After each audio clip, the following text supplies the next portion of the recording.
Hello friends, welcome to my channel Neenadena ಧಾರಾವಾಹಿಯಲ್ಲಿ ಇಂದಿನ ಸಂಚಿಕೆಯಲ್ಲಿ ಏನೆಲ್ಲ ಆಗುತ್ತೆ ಅಂತ ನೋಡೋಣ. ಅದಕ್ಕಿಂತ ಮುಂಚೆ ಯಾರೆಲ್ಲ ನನ್ನ ಚಾನಲ್ನ ಸಬ್ಸ್ಕ್ರೈಬ್ ಮಾಡದೆ ನೋಡ್ತಾ ಇದ್ದೀರಾ, ಪ್ಲೀಸ್ ಸಬ್ಸ್ಕ್ರೈಬ್ ಮಾಡ್ಕೊಳ್ಳಿ. ಹಾಗೆ ವಿಡಿಯೋಗೊಂದು ಲೈಕ್ ಮಾಡಿ ಅಂತ ಹೇಳ್ತಾ ಸಂಚಿಕೆ ಶುರುವಿನಲ್ಲಿ ಈ ಕಡೆ ವಿಕ್ರಮ್ ವೈಟ್ ಶರ್ಟ್ ಹಾಕೊಂಡು ವೇದನ ಹುಡ್ಕೊಂಡು ಹೊರಗಡೆ ಬರ್ತಾನೆ. ಬೇತಾಳ ಇಲ್ಲ, ಎಲ್ಲೋದ್ಲು ಬೇತಾಳ ಅನ್ಕೊಂಡು. ಹಾಗೆ ಹೊರಗಡೆ ಬಂದ್ಮೇಲೆ ಇಲ್ಲೇ ಎಲ್ಲೋ ಇದ್ದಾಳೆ ಅನ್ನೋ ಫೀಲ್ ಆಗ್ತಾ ಇದೆಯಲ್ಲ ನನಗೆ ಅಂತ ಹೇಳಿ ಮಿರರ್ನ ನೋಡ್ಕೊಳ್ತಾನೆ. ಮಿರರ್ನ ನೋಡಿದ ತಕ್ಷಣನೇ ತಲೆ ಕೂದಲನ್ನು ಸರಿ ಮಾಡ್ಕೊಳ್ತಾ ಇರುವಾಗ ಹಿಂದೆಗಡೆ ವೇದ ಬಂದು ನಿಂತ್ಕೊಂಡಿದ್ದಾಳೆ ಅನ್ನೋ ಹಾಗೆ ಅವನಿಗೆ ಕಾಣಿಸ್ತಾ ಇರುತ್ತೆ. ಅವಾಗ ಮತ್ತೆ ರಿಟರ್ನ್ ತಿರ್ಬಿಟ್ಟು, ವಾವ್ ಏನಪ್ಪಾ, ಯಾವಾಗ್ಲೂ ಕೂಡ ಬ್ಲಾಕ್ ಡೈಮಂಡ್ ಅಲ್ಲೇ ಇರ್ತಾ ಇದ್ದವನು ಇವತ್ತೇನು ವೈಟ್ ಡೈಮಂಡ್ ಅಲ್ಲಿ ಇದೆಯಾ, ಏನ್ ಸಮಾಚಾರ ಅಂತ ಹೇಳಿ ವೇದ ಕೇಳ್ತಾ ಇರ್ತಾಳೆ. ಅವಾಗ ಬೇತಾಳ, ಹೇಗ್ ಕಾಣಿಸ್ತಾ ಇದ್ದೀನಿ ಅಂತ ವಿಕ್ರಮ್ ಕೇಳಿದಾಗ, ವಾವ್ ಸೂಪರ್ ಆಗಿ ಕಾಣಿಸ್ತಾ ಇದೀಯಾ ಅಂತ ವೇದ ಹೇಳ್ತಾಳೆ. ನನಗೆ ನೀನು ಇದೇ ತರ ಇರಬೇಕು ಅನ್ನೋ ಆಸೆ ಇದೆ ಗೊತ್ತಾ ಅಂತ ಹೇಳಿ ವೇದ ಹೇಳ್ತಾಳೆ.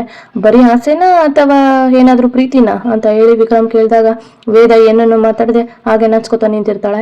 ನಿಮ್ಮನ್ನೇ ಮೇಡಮ್ ಕೇಳ್ತಾ ಇರೋದು, ಬರೀ ಆಸೆನಾ ಅಥವಾ ಪ್ರೀತಿನೂ ಆಗಿದ್ಯಾ ಅಂತ ಕೇಳ್ತಾ ಇದ್ದೀನಿ ಅಂತ ಹೇಳಿದಾಗ, ಹೋಗಪ್ಪ ನನಗೆ ನಾಚಿಕೆ ಆಗ್ತಾ ಇದೆ ಅಂತ ಹೇಳ್ಬಿಟ್ಟು ವೇದ ಹೇಳ್ತಾ ಇರ್ತಾಳೆ. ಇನ್ನೊಂದ್ ಕಡೆ, ಹಾಗೆ ನೀನು ದೃಷ್ಟಿ ಆಗುತ್ತೆ ಕಣೋ, ನನ್ನ ದೃಷ್ಟಿನೇ ಬೀಳುವಾಗಿದೆ, ಫಸ್ಟ್ ದೃಷ್ಟಿ ತೆಗಿತೀನಿ ಇರು ಅಂತ ಹೇಳ್ಬಿಟ್ಟು ವೇದ ಆ ಕಣ್ಣು ಈ ಕಣ್ಣು, ಬೀದಿ ಕಣ್ಣು, ನಾಯಿ ಕಣ್ಣು, ನನ್ನ ಕಣ್ಣು, ಎಲ್ಲರ ಕಣ್ಣು ದೃಷ್ಟಿ, ಎಲ್ಲರ ಕಣ್ಣು, ಊರವ್ರ ಕಣ್ಣು, ಎಲ್ಲರ ದೃಷ್ಟಿನೂ ಹೋಗ್ಬಿಡ್ಲಿ ಅಂತ ಹೇಳಿ ವೇದ ದೃಷ್ಟಿ ತೆಗಿತಾ ಇರ್ತಾಳೆ. ಆಮೇಲೆ ಉಗಿಯೋ ಅಂತ ಹೇಳಿದಾಗ ಉಗಿಯಲ್ಲ ಅಂತ ಹೇಳ್ತಾನೆ. ಉಗಿಯೋ ಅಂತ ಹೇಳ್ಬಿಟ್ಟು ಸೀರೆ ಸರ್ಗಲ ದೃಷ್ಟಿ ತೆಗಿತಾಳೆ ವೇದ.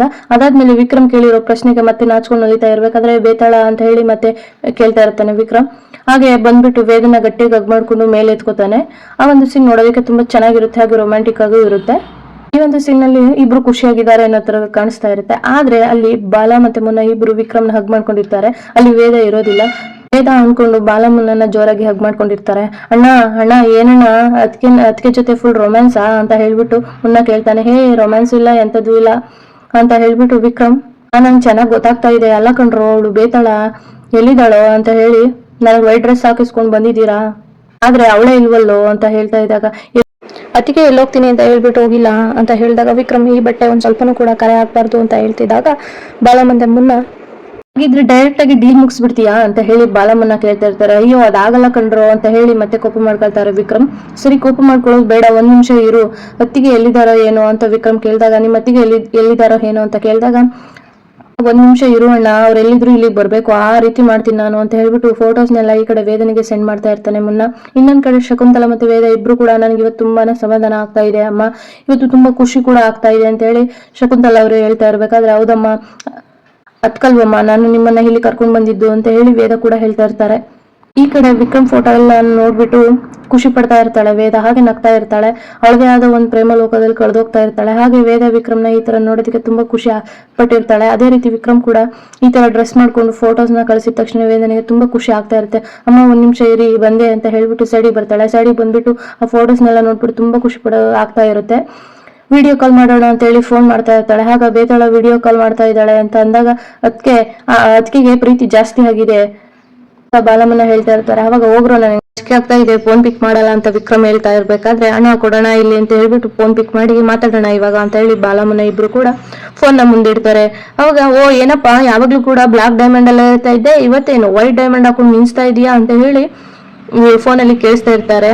ಹಲೋ, ಇದೆಲ್ಲ ನಂದಲ್ಲ, ಇದರಲ್ಲ ನಿನ್ ಚೇಲೆಗಳು, ಅವರಿಗೆಲ್ಲ ಟ್ರೈನಿಂಗ್ ಕೊಟ್ಟು ಹೋಗಿದೆಯಲ್ಲ, ಅವ್ರು ಮಾಡಿರೋದು, ಅವರು ಬಲವಂತಕ್ಕೋಸ್ಕರ ನಾನು ಇದನ್ನ ಹಾಕೊಂಡಿರೋದು ಅಂತ ಹೇಳಿ ವಿಕ್ರಮ್ ಹೇಳ್ತಾ ಇರ್ತಾನೆ. ಆದ್ರೂ ಕೂಡ ವಿಕ್ರಮ್ ಇವತ್ತು ಎಷ್ಟು ಚೆನ್ನಾಗಿ ಕಾಣಿಸ್ತಾ ಇದೆಯಾ ಗೊತ್ತಾ, ನೀನು ಇಷ್ಟು ಡೀಸೆಂಟ್ ಬಾಯ್ ಆಗಿ ಯಾವಾಗ್ಲೂ ಇದ್ರೆ ಎಷ್ಟು ಚೆನ್ನಾಗಿರುತ್ತೆ ಗೊತ್ತಾ ಅಂತ ಹೇಳಿ ವೇದ ಹೇಳ್ತಾ ಇರ್ತಾಳೆ. ವೇದ ವಿಕ್ರಮ್ ಜೊತೆ ಮಾತಾಡ್ತಾ ಇರೋದನ್ನೆಲ್ಲ ಕೂಡ ಶಕುಂತಲಾ ನಿಂತ್ಕೊಂಡು ನೋಡ್ತಾ ಇರ್ತಾರೆ. ಒಟ್ಟ ನೀನ್ ವೈಟ್ ಬಟ್ಟೆ ಹಾಕೊಂಡಿದ್ಯಲ್ಲ, ಎಷ್ಟು ಚೆನ್ನಾಗಿ ಕಾಣ್ತಾ ಇದೆಯಾ ನೋಡು, ಅದ್ರಲ್ಲಿ ಒಳ್ಳೆ ದೊಡ್ಡ ರೌಡಿ ತರ ಇದೆ, ಇವಾಗ ನೋಡು ಒಳ್ಳೆ ಹೀರೋ ಲುಕ್ ಬಂದಿದೆ, ನಿನ್ಗೆ ಹೀರೋ ತರ ಇದೆಯಾ ಅಂತ ಹೇಳ್ತಾ ಇರ್ಬೇಕಾದ್ರೆ, ಬಾಲಮುನ್ನ ಹಾಗೇನ ಒಂದ್ ಕೂದ್ಲನ್ನ ಸ್ವಲ್ಪ ಕೂದಲು ಸರಿ ಮಾಡ್ಕೊ ಅಂತ ಹೇಳ್ಬಿಟ್ಟು ವಿಕ್ರಮ್ಗೆ ಹೇಳ್ತಾ ಇರ್ಬೇಕಾದ್ರೆ, ನೋಡು ಅತ್ತಿಗೆ ಮಾತನ್ನ ಅಣ್ಣ ಚಾಚು ತಪ್ಪದೆ ಹೇಗೆ ಪಾಲಿಸ್ತಾ ಇದ್ದಾನೆ, ಅತ್ತಿಗೆ ಅಣ್ಣನಿಗೆ ಮೂಗ್ದಾರ ಹಾಕ್ಬಿಟ್ಟು ಸರಿಯಾದ ದಾರಿಗೆ ಹೇಳ್ಕೊಂಡ್ ಬರ್ತಾರೆ, ಅಣ್ಣನ ಸಂಪೂರ್ಣವಾಗಿ ಅತ್ತಿಗೆ ಬದಲಾಯಿಸ್ತಾರೆ ಅಂತ ಹೇಳ್ಬಿಟ್ಟು ಬಾಲಮುನ್ನ ಇಬ್ರು ಕೂಡ ಮಾತಾಡ್ಕೊಳ್ತಾ ಇರ್ತಾರೆ. ಅವಾಗ ಕೂದಲು ಸರಿ ಮಾಡ್ಕೊಂಡು ಇದು ಓಕೆನಾ ಅಂತ ಹೇಳಿ ವಿಕ್ರಮ್ ಕೂಡ ಹೇಳ್ತಾ ಇರ್ತಾರೆ. ವಿಕ್ರಮ್ ವೇದ ಹೇಳೋ ಮಾತನ್ನ ಚಾಚು ತಪ್ಪದೆ ಪಾಲಿಸ್ತಾ ಇರ್ತಾನೆ. ಅದನ್ನ ನೋಡಿ ಬಾಲಮುನ್ನ ಇಬ್ರಿಗೂ ಈ ವೇದ ಅತ್ತಿಗೆ ಹೇಳೋದನ್ನ ವಿಕ್ರಮ್ ಚೆನ್ನಾಗಿ ಕೇಳ್ತಾನೆ, ವಿಕ್ರಮ್ ಅಣ್ಣ ಅಂತ ಹೇಳಿ ಮಾತಾಡ್ಕೊತಾ ಇರ್ತಾರೆ. ಹಾಗೆ ಬಾಲಮುನ್ನ ಇಬ್ರಿಗೂ ನಿಮ್ಮ ಅಣ್ಣನಿಗೆ ದೃಷ್ಟಿ ತೆಗಿರೋ ಅಂತ ಹೇಳ್ತಾ ಇರ್ಬೇಕಾದ್ರೆ, ಅತ್ತಿಗೆ ದೃಷ್ಟಿ ಹೇಗ್ ತೆಗಿಬೇಕು ಅತ್ತಿಗೆ ಅಂತ ಕೇಳಿದಾಗ, ಆದಿ ಕಣ್ಣು, ಬೀದಿ ಕಣ್ಣು, ನಾಯಿ ಕಣ್ಣು, ನರಿ ಕಣ್ಣು ಅಂತ ಹೇಳ್ಬಿಟ್ಟು ತೆಗಿಬೇಕು ಅಂತ ಹೇಳಿದಾಗ ಆದಿಗೂ ಬೀದಿಗೂ ಕಣ್ಣಿರುತ್ತಾ ಅಂತ ಹೇಳಿ ಬಾಲಮ್ಮನ ಪ್ರಶ್ನೆ ಮಾಡ್ತಾರೆ. ಅದಾಗಲ್ಲ ಕಣ್ರು, ಆದಿಲ್ ಹೋಗೋರ್ ಕಣ್ಣು, ಬೀದಿಲ್ ಹೋಗೋರ್ ಕಣ್ಣು, ಮನೆಯವ್ರ ಕಣ್ಣು, ಎಲ್ಲಾ ಕಣ್ಣು ಸರಿನಪ್ಪ, ನಿಮ್ ಅಣ್ಣನಿಗೆ ಫೋನ್ ಹಿಡೀರಿ, ನಾನೇ ತೆಗಿತೀನಿ ಅಂತ ಹೇಳ್ಬಿಟ್ಟು ಸೆರಗನ್ ತಗೊಂಡು ವೇದ ಒಂದ್ ದೃಷ್ಟಿನ ತೆಗಿಯೋ ಪದಗಳನ್ನ ಹೇಳ್ತಾ ಇರ್ತಾಳೆ. ಅದನ್ನೆಲ್ಲ ಹೇಳ್ಬಿಟ್ಟು ದೃಷ್ಟಿ ತೆಗಿತಾಳೆ. ವಿಕ್ರಮ್ ಇದವನು ಮುಗಿತಾ ನಿನ್ ಜಾತ್ರೆ ಅಂತ ಕೇಳ್ತಾ ಇರ್ತಾರೆ. ವಿಕ್ರಮ್ ಹುಗಿಯೋ ಅಂತ ಹೇಳಿದಾಗ ಇಲ್ಲ ನಾನು ಹುಗಿಯೋದಿಲ್ಲ ಅಂತ ಹೇಳ್ಬಿಟ್ಟು ವಿಕ್ರಮ್ ಹೇಳ್ತಾ ಇರ್ಬೇಕಾದ್ರೆ ಇನ್ನು ಬಾಲಮ್ಮನ್ನ ಇಬ್ರು ಕೂಡ ಇರತ್ಗೆ ನಾವು ಮುಗಿಸ್ತೀವಿ ಅಂತ ಹೇಳ್ಬಿಟ್ಟು ಅಣ್ಣ ಹುಗಿಯೋದಿಲ್ವೇನೋ ಅಂತ ಹೇಳ್ಬಿಟ್ಟು ಅವನು ಕುತ್ತಿಗೆನೆ ಹಿಡ್ಕೊಂಡು ಈಚಕ್ಕೋದಿಕ್ಕೆ ಅಂತ ಹೇಳಿ ಹೋಗ್ತಾರೆ. ಆಗ ಥೂ ಅಂತ ಹೇಳಿ ವಿಕ್ರಮ್ ಕೂಡ ಹುಗಿತಾನೆ. ಅದಕ್ಕೆ ಒಂಚೂರು ಕಲೆ ಬೀಳ್ಬಾರ್ದು, ಒಂಚೂರು ಕಲೆ ಆಯ್ತು ಅಂತಂದ್ರೆ ನಿಮ್ಮನ್ನ ಯಾರು ಉಳಿಸೋದಿಲ್ಲ ಅಂತ ಹೇಳಿ ವೇದ ಎಲ್ರಿಗೂ ಕೂಡ ಅವಾಜ್ ಆಗ್ತಾ ಇರ್ತಾಳೆ. ಆಗ ಅಣ್ಣ ಈ ಸೀಟ್ ನಿಮ್ಗೆ ಬೇಡ, ಈ ಸೀಟ್ ನಿಮ್ಗೆ ಇವತ್ತು ಸರಿಯಾಗಿ ಕಾಣಿಸೋದಿಲ್ಲ, ಇವತ್ತಿನ ಲುಕ್ಕು ಇದ್ರಲ್ಲಿ ಇಲ್ಲಿ ಬೇಡ ಬಾ ಅಂತ ಹೇಳ್ಬಿಟ್ಟು ಇಲ್ಲಿ ನಾನ್ ಕೂರ್ತೀನಿ ಅಂತ ಹೇಳ್ಬಿಟ್ಟು ಡ್ರೈವರ್ ಸೀಟ್ ಅಲ್ಲಿ ಮುನ್ನ ಕೂಡ್ತಾರೆ. ಹಾಗೆ ಇನ್ನೊಂದ್ ಸೀಟ್ಗೆ ಹೋಗಿ ವಿಕ್ರಮ್ ಕೂರ್ಬೇಕಾದ್ರೆ ಅಣ್ಣ ಒಂದ್ ನಿಮಿಷ ಇರು, ನೋಡಿಲಿ ಇದ್ರಲ್ಲಿ ಎಷ್ಟು ಧೂಳಿದೆ ಅಂತ ಹೇಳ್ಬಿಟ್ಟು ಈ ಕಡೆ ಬಾಲ ಬಂದ್ಬಿಟ್ಟು ಆ ಧೂಳನ್ನೆಲ್ಲ ಒರೆಸ್ತಾ ಇರ್ತಾರೆ.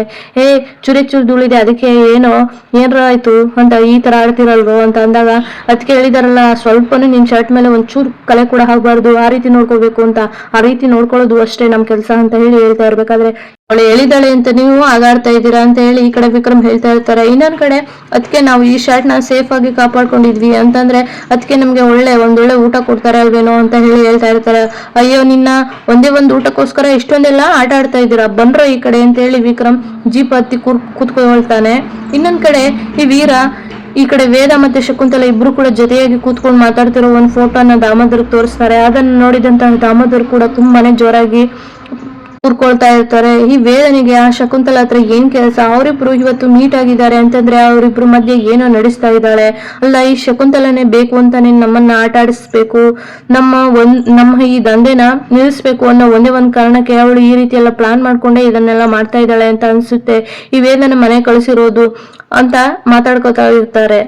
ಹಾಗೆ ಇನ್ನೊಂದ್ ಕಡೆ ಈ ದಾಮೋದರು ಶಕುಂತಲ ವಿರುದ್ಧ ಈ ವೀರನ ಹತ್ರ ತುಂಬಾನೇ ಕೆಡ್ತಾಗಿ ಅವ್ರ ತಲೆಗೆ ತುಂಬ್ತಾ ಇರ್ತಾರೆ. ಈ ಶಕುಂತಲ ತುಂಬಾನೇ ಒಳ್ಳೆಯವಳು ಅನ್ನೋದನ್ನ ಮಕ್ಕಳಿಗೆ ಹೇಳಿರೋದೇ ಇಲ್ಲ. ಇನ್ನೊಂದ್ ಕಡೆ ಎಲ್ಲೋ ಇದ್ದ ವೇದ, ಎಲ್ಲೋ ಇದ್ದ ವಿಕ್ರಮ್ ಹೇಗೆ ಒಂದಾದ್ರು, ಹೇಗ್ ಜೊತೆ ಆದ್ರು, ಹೇಗ್ ಮದ್ವೆ ಆದ್ರು, ಇವರಿಬ್ಬರ ಮಧ್ಯ ಲವ್ ಹೇಗ್ ಲವ್ ಆಯ್ತು, ಇವರಿಬ್ರು ಮಧ್ಯೆ ಹೇಗ್ ಫ್ರೆಂಡ್ಶಿಪ್ ಆಯ್ತು ಅನ್ನೋದು ಎಲ್ಲಾನು ಕೂಡ ಮಾತಾಡ್ತಾ ಇರ್ತಾರೆ. ಹಾಗೆ ಈ ಹೆಂಗ್ಸು ಅಷ್ಟೊಂದು ಕಿಲಾಡಿನ ಅಂತ ಹೇಳ್ಬಿಟ್ಟು ವೀರ ಶಕುಂತಲರ ಬಗ್ಗೆ ಕೇಳಿದಾಗ ಅಲ್ಲ ಅವಳು ಶಕುಂತಲ ಅಷ್ಟೊಂದು ಕಿಲಾಡಿ ಅಲ್ಲ ಅಂತ ಹೇಳ್ಬಿಟ್ಟು ದಾಮೋದರ ಹತ್ರ ಕೇಳ್ತಾ ಇರ್ಬೇಕಾದ್ರೆ ಅವಳು ಸಾಮಾನ್ಯದವಳಲ್ಲ, ಅಲ್ವೇ ಅಲ್ಲ, ಅವಳು ಸಾಮಾನ್ಯದವಳು ಆಗಿದ್ರೆ ಮಕ್ಕಳನ್ನ ಬಿಟ್ಟು ಹೋಗ್ತಾ ಇರ್ಲಿಲ್ಲ ಅಂತ ಹೇಳ್ತಾ ಇರ್ತಾರೆ.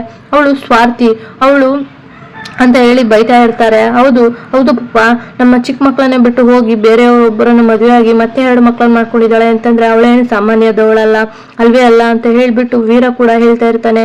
ಇವತ್ತು ಆ ಶಕುಂತಲಿಗೆ ಮುಹೂರ್ತ ಫಿಕ್ಸ್ ಮಾಡ್ಲೇಬೇಕು, ಅವಳಿಗೆ ಇವತ್ತು ಒಂದು ಕೊನೆ ದಿನ ಆಗ್ಲೇಬೇಕು ಅಂತ ಹೇಳಿ ದಾಮೋದರ್ ಹೇಳ್ತಾ ಇರ್ತಾನೆ. ಸರಿ ಪಪ್ಪ, ಆ ಕೆಲಸ ನಾನು ಇವಾಗ್ಲೇ ಮಾಡ್ತೀನಿ ಅಂತ ಹೇಳ್ಬಿಟ್ಟು ವೀರ ಫೋನ್ ಎತ್ಕೊಳ್ತಾನೆ. ವೀರ 1 ನಿಮಿಷ ಇರೋ, ಬರೀ ಶಕುಂತಲಿಗೆ ಮಾತ್ರ ಅಲ್ಲ ಆ ವೇದನಿಗೆ ಕೂಡ ಇವತ್ತು ಮುಹೂರ್ತ ಫಿಕ್ಸ್ ಮಾಡ್ಲೇಬೇಕು ಅಂತ ಹೇಳಿ ದಾಮೋದರ್ ಹೇಳ್ತಾನೆ. ಈ ಮಾತನ್ನು ಕೇಳಿಸ್ಕೊಂಡು ವೀರ ಕೂಡ ಶಾಕ್ ಆಗ್ತಾನೆ. ಹಾಗೇನೆ ಫೋನ್ ಎತ್ಕೊಂಡು ಅವನ ಚೇಲಗಳಿಗೆ ಫೋನ್ ಮಾಡ್ತಾನೆ. ಫೋನ್ ಮಾಡ್ಬಿಟ್ಟು ನೋಡ್ರೋ, ನಾನು ಹೇಳೋ ರೀತಿ ಇವತ್ತೆಲ್ಲ ಫಿಕ್ಸ್ ಆಗ್ಬೇಕು, ಇದೇ ತರ ನೀನ್ ಮಾಡ್ಬೇಕು ಅಂತ ಹೇಳಿ ವೀರ ಅವನಿಗೆ ಹೇಳ್ತಾ ಇರ್ತಾನೆ. ಸರಿ ಬಾಸ್, ಆಯ್ತು ಬಾಸ್ ಅಂತ ಹೇಳಿ ಮಾತಾಡ್ತಾ ಇರ್ತಾರೆ. ಹಾಗೆ ವೀರನಿಗೆ ಎಲ್ಲಾ ರೀತಿ ಅಪ್ಡೇಟ್ಸ್ ಕೊಡ್ತಿದ್ದಂತ ಹುಡುಗ ಶಕುಂತಲ ಮತ್ತೆ ಈ ಕಡೆ ವೇದ ಮುಗಿಸೋದಕ್ಕೆ ಪ್ಲಾನ್ ಮಾಡ್ತಾ ಇರ್ತಾರೆ. ಇಬ್ರು ಕೂಡ ಇವತ್ತೇ ಕೊನೆ ಹಾಕ್ಬೇಕು ಅಂತಾನು ಕೂಡ ಹೇಳ್ತಾ ಇರ್ತಾರೆ.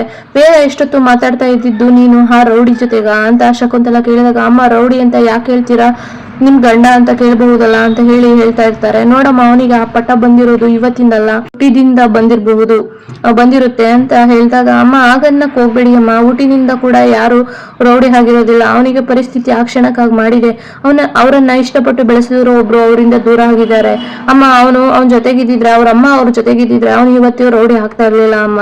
ಅವ್ರು ಸಿಕ್ಕಿದ್ರೆ ಅವನು ಮತ್ತೆ ಸರಿ ಹೋಗ್ತಾನೆ. ಇಷ್ಟ ದಿನ ನನ್ನ ಗಂಡ ಬ್ಲಾಕ್ ಬಟ್ಟೆನೆ ಹಾಕ್ತಿದ್ದವನು ಇವತ್ತು ವೈಟ್ ಬಟ್ಟೆ ಹಾಕಿದಾನಲ್ಲಮ್ಮ ಅಂತ ಅಂದಾಗ ಪ್ರತಿದಿನ ಅವನು ನೀನ್ ಹೇಳ್ದಂಗೆ ಕೇಳ್ತಾನೆ ಅಂತ ಹೇಳ್ಬೇಡಮ್ಮ, ಅವನು ಇವತ್ತಲ್ಲ ರೌಡಿ ಆಗಿರೋದು, ಅವನು ಹುಟ್ಟಿದಿಂದ ರೌಡಿ, ಅವ್ರ ತಾತ ಅವ್ರ ಅಪ್ಪ ಅವ್ರ ಪ್ರಪಂಚನೇ ರೌಡಿತನದಿಂದನೇ ಬಂದಿರುತ್ತಮ್ಮ. ಹೆಣ್ಮಕ್ಳು ಹೇಳೋ ಮಾತನ್ನ ಕೇಳಿಸ್ಕೊಳ್ಳೋದಿಲ್ಲ, ಕೇಳಿಸ್ಕೊಳ್ಳುವಷ್ಟು ಸಮಾಧಾನ ಅವರಲ್ಲಿ ಇರೋದು ಇಲ್ಲ ಅಂತ ಹೇಳಿ ಹೇಳ್ತಾ ಇರ್ತಾರೆ. ಅವನು ಇಷ್ಟು ದಿನ ಹೇಗಿದ್ದ ಅನ್ನೋದು ನಂಗೆ ಗೊತ್ತಿಲ್ಲ ಅಮ್ಮ, ಆದ್ರೆ ಇನ್ನು ಮುಂದೆ ಅವನು ನಾಳೆ ಅನ್ನೋ ದಿನಗಳು ನನ್ನದಾಗಿರುತ್ತೆ, ನಿನ್ನೆ ದಿನ ನನ್ನದಾಗಿರಲಿಲ್ಲ, ನಾನು ಅವನನ್ನ ಬದಲಾಯಿಸ್ತೀನಿ ಅಂದಾಗ ಅವ್ರ ಮೇಲೆ ನಿನಗೆ ಎಷ್ಟೊಂದು ನಂಬಿಕೆ, ನನ್ನ ಮೇಲೆ ನಿನಗೆ ಅಷ್ಟೊಂದು ನಂಬಿಕೆನಾ ಅಂತ ಹೇಳಿ ಕೇಳ್ತಾ ಇರ್ತಾರೆ. ನನಗೆ ನನ್ನ ಮೇಲೆ ತುಂಬಾನೇ ನಂಬಿಕೆ ಇದೆ ಅಮ್ಮ, ನಾನು ಏನಾದ್ರೂ ಒಂದು ಕೆಲಸನ ಮಾಡ್ತೀನಿ ಅಂತ ಕೈಯಲ್ಲಿ ಇಟ್ಕೊಂಡ್ರೆ ಆ ಕೆಲಸನ ಸಂಪೂರ್ಣವಾಗಿ ಮಾಡ್ತೀನಿ, ಈ ವಿಕ್ರಮ್ನ ನಾನು ಬದಲಾಯಿಸ್ತೀನಿ ಅಂತ ಹೇಳಿ ವೇದ ಹೇಳ್ತಾ ಇರ್ಬೇಕಾದ್ರೆ ವೈಟ್ಗೆ ಆಯಸ್ ಕಡಿಮೆ, ರಕ್ತದ ಕಲೆ ಅಣ್ಕೊಂಡ್ ಬಿಡುತ್ತೆ ಅಂತ ಹೇಳಿ ಶಕುಂತಲ ಕೂಡ ಹೇಳ್ತಾ ಇರ್ತಾರೆ. ಹಾಗೆ ವಿಕ್ರಮ್ ಏನಾದ್ರೂ ಆಗ್ಬಿಡುತ್ತೆ, ಮತ್ತೆ ಏನಾದ್ರೂ ಅವನು ರೌಡಿಸಮ್ ಮಾಡೋದಕ್ಕೆ ಹೋಗ್ತಾನೆ ಅಂತ ಹೇಳಿ ವೇದಂಗೂ ಕೂಡ ಅನ್ಸೋದಿಕ್ಕೆ ಶುರುವಾಗುತ್ತೆ. ಈ ಕಡೆ ಶಕುಂತಲಾರವರ ಮಾತು ಕೇಳಿ ಬದಲಾಯಿಸೋದಕ್ಕೆ ಅಂತ ನಾನು ಬಂದಿದ್ದೀನಿ ಅಂತಂದ್ರೆ ನನ್ನ ಕೆಲಸದಲ್ಲಿ ನಾನು ಮಾಡ್ತೀನಿ ಅಂತ ಹೇಳಿ ವೇದ ಕೂಡ ಅಷ್ಟೇ ಫಾರ್ಮ್ಟ್ ಆಗಿ ಅವಳ ಬಗ್ಗೆ ಅವಳಿಗೆ ಕಾನ್ಫಿಡೆಂಟ್ ಆಗಿ ಹೇಳ್ಕೊಳ್ತಾ ಇರ್ತಾಳೆ. ಶಕುಂತಲಾರವರು ಇದೆಲ್ಲ ಕೇಳಿಸ್ಕೊಂಡು ಆಶ್ಚರ್ಯದಿಂದ ವೇದನ ನೋಡ್ತಾ ಇರ್ತಾರೆ. ಇಲ್ಲಿಗೆ ಈ ಒಂದು ಸಂಚಿಕೆ ಮುಕ್ತಾಯವಾಗುತ್ತೆ. ಮುಂದಿನ ಸಂಚಿಕೆಯಲ್ಲಿ ಏನೆಲ್ಲ ಆಗುತ್ತೆ ಅನ್ನೋದನ್ನ ತಪ್ಪದೆ ವೀಕ್ಷಿಸೋಣ. ಅಲ್ಲಿವರೆಗೂ ಯಾರೆಲ್ಲ ನನ್ನ ಚಾನಲ್ ಸಬ್ಸ್ಕ್ರೈಬ್ ಮಾಡ್ಕೊಂಡಿಲ್ಲ ಪ್ಲೀಸ್ ಸಬ್ಸ್ಕ್ರೈಬ್ ಮಾಡ್ಕೊಳ್ಳಿ. ಹಾಗೆ ತಪ್ಪದೆ ವಿಡಿಯೋಗೊಂದು ಲೈಕ್ ಮಾಡಿ ಅಂತ ಹೇಳ್ತಾ ಈ ಒಂದು ವಿಡಿಯೋನ ಇಲ್ಲಿ ಮುಗಿಸ್ತಾ ಇದ್ದೀನಿ. ಮುಂದಿನ ವಿಡಿಯೋದಲ್ಲಿ ಸಿಗೋಣ. Take care, bye, thank you for watching. See you next video.